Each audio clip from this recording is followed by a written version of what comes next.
The Declaration of the Monroe Doctrine in 1823 saw the United States put itself forward as the only acceptable hegemon in the Western Hemisphere, considering any European involvement in the region to potentially be an act of war. Although it was a declaration made in the first quarter of the 19th century, it has guided US policy well into the 20th century, including the Cold War, and even, arguably, into the present day. Considering itself to be the hegemon, the US used a variety of tools and techniques to exert its influence over other nations in Central and South America. Military assistance to friendly nations had long been a favorite method, and this included running training programs, including a notorious program whose graduates often went on to notoriety as brutal dictators and military officers. I'm your host David, and today we are going to explore how the School of the Americas became one of the most controversial elements of American foreign policy, shaping Latin America's bloodiest decades, and why the school's troubling legacy continues to resonate. This is the Cold War.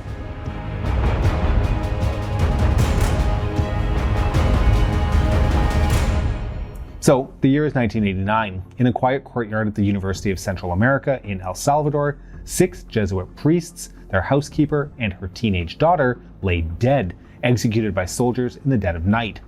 It's an atrocity that sent shockwaves around the world, forcing difficult questions about how it could happen, who trained these soldiers, and why. When investigators searched for answers, a troubling connection emerged. 19 of the soldiers implicated in the murders, including the commander who ordered the killings, shared a common background. They were graduates of a US military institution known as the School of the Americas. Founded in 1946, initially located in the Panama Canal Zone, the School of the Americas was established to promote military professionalism and cooperation among US and Latin American forces. Its purpose was straightforward: train Latin American soldiers and officers in modern warfare techniques, and create staunch allies against potential communist threats during the Cold War. But as decades passed, its reputation became increasingly dark and controversial. Human rights activists labeled it the School of Assassins, while many in Latin America came to know it simply as La Escuela de Golpes, the School of Coups. The US government claimed the school trained responsible soldiers, yet repeatedly evidence emerged linking its alumni directly to brutal dictatorships, violent coups, and systemic human rights abuses across Latin America. By the mid-1990s, the backlash had reached the US Congress. Congressman Joseph Kennedy proposed House Bill H.R. 2652, which would, quote, close the United States Army School of the Americas and establish a United States Academy for Democracy and Civil Military Relations.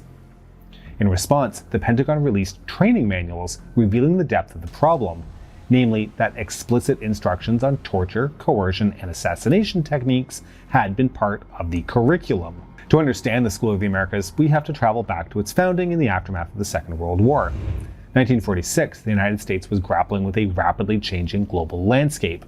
Europe was starting to rebuild, but still remained largely shattered. The Soviet Union was emerging as a rival superpower, and US policymakers began to view Latin America as an essential front in the battle against communism. That year, the US Army opened a new training facility in the Panama Canal Zone called the Latin American Training Center, later renamed the School of the Americas. Initially, the goal was simple and largely uncontroversial: professionalize Latin American military forces and standardize their operations in line with US Army practices. The school was considered, as historian Alfred McCoy notes, quote, a premier training facility for Latin American forces on the road to professionalization. Early classes at the School of the Americas focused on basic soldiering skills: artillery, infantry tactics, engineering, and logistics.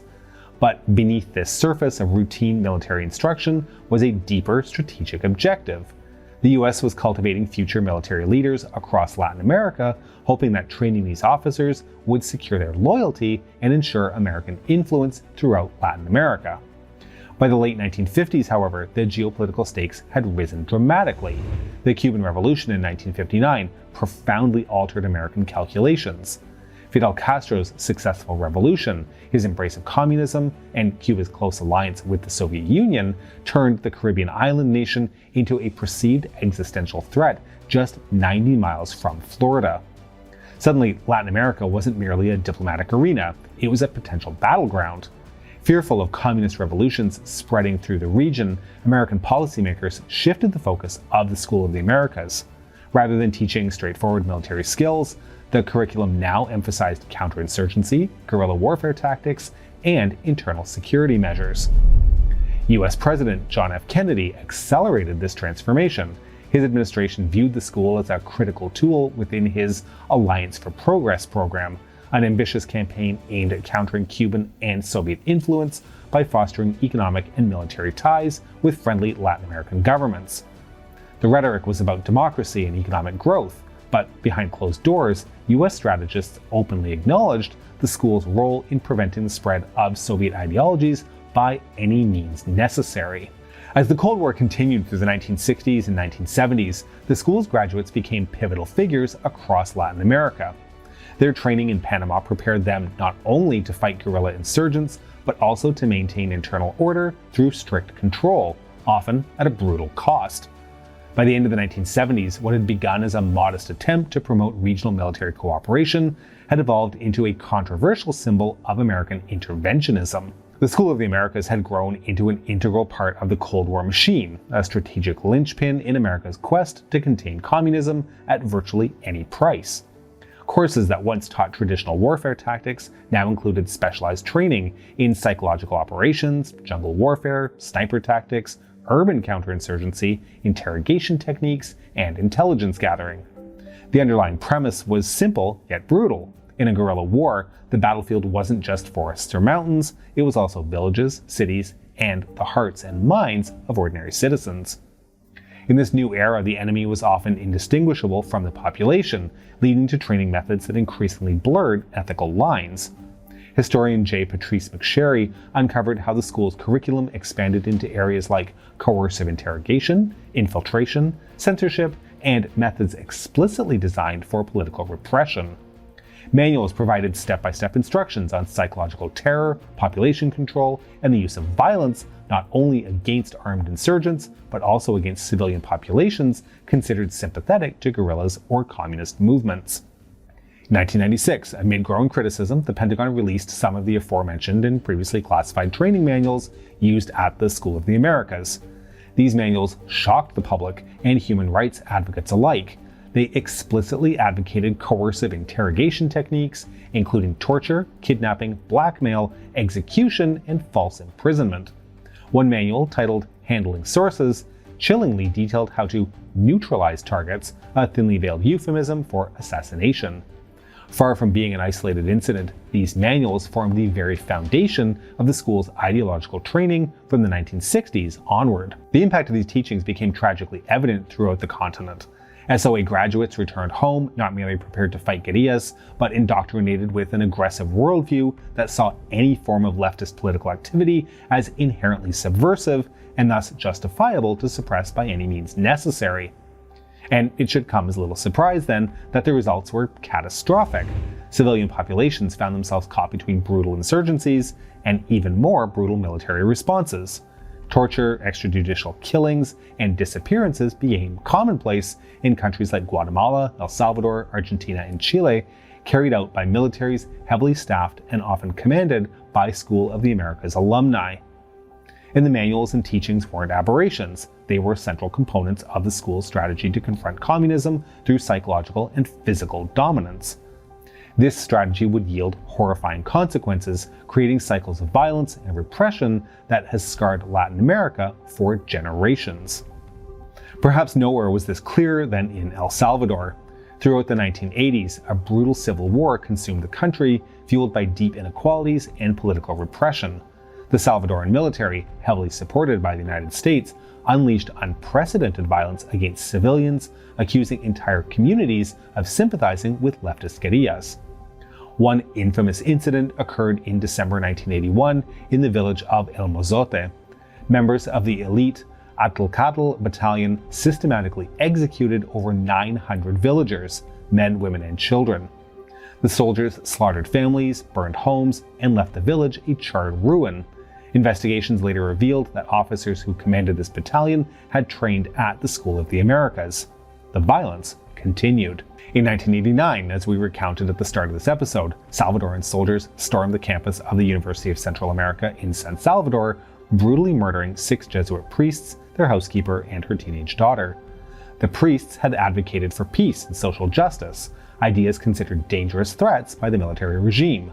19 of the soldiers involved, including the commander who ordered the killings, were School of the Americas graduates. Earlier in 1980, 4 American churchwomen, 3 nuns and 1 lay missionary, were abducted, raped, and murdered by Salvadoran National Guardsmen. Investigations there revealed 2 of the 3 soldiers implicated had also attended the School of the Americas. And it wasn't just El Salvador. In Guatemala, brutal regimes employed similar tactics throughout their civil war. Death squads targeted indigenous communities, activists, union leaders, and clergy, anyone deemed suspicious or oppositional. Many officers involved in organizing these campaigns of terror were alumni of, yes, you guessed it, the School of the Americas, applying precisely the counterinsurgency methods taught at the institution. And let's be clear, it wasn't just Latin American nationals who suffered. The various regimes' brutality also struck American citizens. Chilean forces abducted and executed American journalist Charles Horman during the military coup of 1973, an event later portrayed in the film Missing. Chilean officers who oversaw the coup, including Augusto Pinochet's security personnel, had direct ties to the School of the Americas. The sheer scale of violence carried out by SOA graduates is staggering. Human rights organizations estimate tens of thousands died at the hands of regimes dominated by the school's alumni. Across Latin America, countless families continue to search for disappeared loved ones, communities remain haunted by trauma, and societies still struggle with the deep wounds left by years of state violence. In the United States, awareness of these atrocities eventually grew, finally sparking significant backlash. Critics asked how a training program ostensibly designed to uphold democracy and human rights could instead foster widespread repression and violence. In 1984, under the terms of the Panama Canal Treaty, Panama requested the removal of the school from its territory. The growing controversy surrounding the institution played a crucial role in Panama's insistence on its departure. But rather than closing down entirely, the school was relocated to Fort Benning in Georgia, a U.S. Army installation ostensibly away from both the public eye and perceived political pressure in Latin America. This move, however, did little to silence critics. In fact, relocating to U.S. soil only heightened domestic scrutiny, bringing the controversy closer to home. Human rights activists began staging increasingly large and visible protests, including annual vigils and demonstrations at Fort Benning.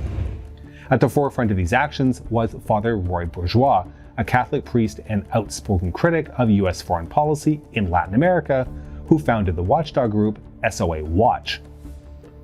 SOA Watch became a central voice in a broader grassroots movement demanding accountability and transparency from the U.S. government. Year after year, thousands gathered outside Fort Benning's gates, reading the names of victims, carrying crosses, and bearing witness to the atrocities committed by SOA alumni. These protests drew national and international attention, eventually resonating in the halls of Congress. By the late 1990s, the campaign to shutter the school gained unprecedented momentum. In 1996, following intense pressure, the Pentagon was forced to publicly release the notorious torture manuals, confirming long-held suspicions about the nature of training provided. These documents, detailing tactics explicitly violating international law, provided undeniable proof of institutional complicity in human rights abuses. In 1999, a bipartisan group of lawmakers took their demands directly to President Bill Clinton, stating plainly in a public letter, "Graduates of the school have gone on to commit some of the worst human rights violations in the history of this hemisphere." They argued that continuing to operate the institution would only repeat past mistakes, perpetuating violence instead of promoting peace and democracy. Though President Clinton did not personally close the school, congressional action became increasingly inevitable.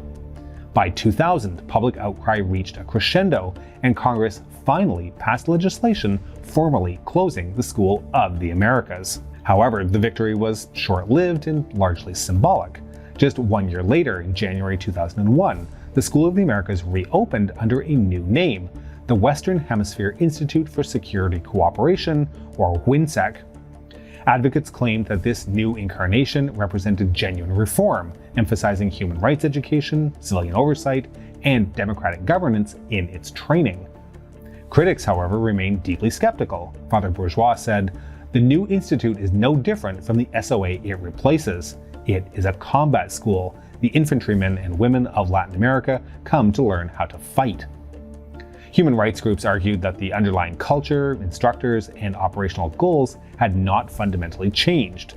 The new institution inherited the same controversial legacy, training Latin American soldiers who continued to be implicated in serious abuses and political repression. In truth, the transformation from SOA to WINSEC was less a genuine reform than a strategic rebranding, an attempt to distance the US government from a deeply troubled past without genuinely confronting the implications of decades of Cold War policy. And the controversy surrounding the School of the Americas would not fade away. Its legacy was too profound, the scars it left too deep. To truly understand the continuing impact of this controversial institution, we really need to explore how, despite official assurances, its shadow extends well into the 21st century. In 2009, a military coup in Honduras ousted democratically elected President Manuel Zelaya. The leader of the coup, General Romeo Vázquez Velázquez, was a two-time graduate of the School of the Americas. This event dramatically highlighted ongoing concerns. Despite supposed reforms, WINSEC alumni still appeared prominently in anti-democratic actions. Latin American nations, increasingly wary of overall US influence, as well as the legacy of violence tied to the school, started withdrawing their participation. Countries such as Argentina, Uruguay, Bolivia, and Costa Rica ceased sending troops to WINSEC. These withdrawals were powerful symbols of regional distrust and underscored lingering resentment from decades of US intervention. Meanwhile, human rights advocates continued their protests. Annual demonstrations outside Fort Benning persisted, maintaining steady pressure and scrutiny on the institution. Congressional opponents regularly introduced bills to defund or close WINSEC, though these efforts never fully succeeded. Today, WINSEC remains a contested symbol, celebrated by some as a genuine reform and denounced by others as merely cosmetic changes. The debate continues, echoing unresolved questions about the ethical implications of military training programs abroad and difficult truths about intervention, ideology, and ethics. The Cold War is over, but its shadows remain long and dark. Institutions like the School of the Americas remind us that ideas matter, that education matters, and that what nations choose to teach can have consequences that echo through generations. We hope you've enjoyed this episode, and to make sure you don't miss our future work, please make sure you're subscribed to our channel and have pressed the bell button, which is currently learning how to waterboard a suspect from some old books it found in the dumpster behind Fort Monroe. Please consider supporting us on Patreon at patreon.com/thecoldwar or through YouTube membership. We can be reached via email at thecoldwarchannel@gmail.com. This is the Cold War Channel, and as we think about the Cold War, please remember that history is shades of gray and rarely black and white.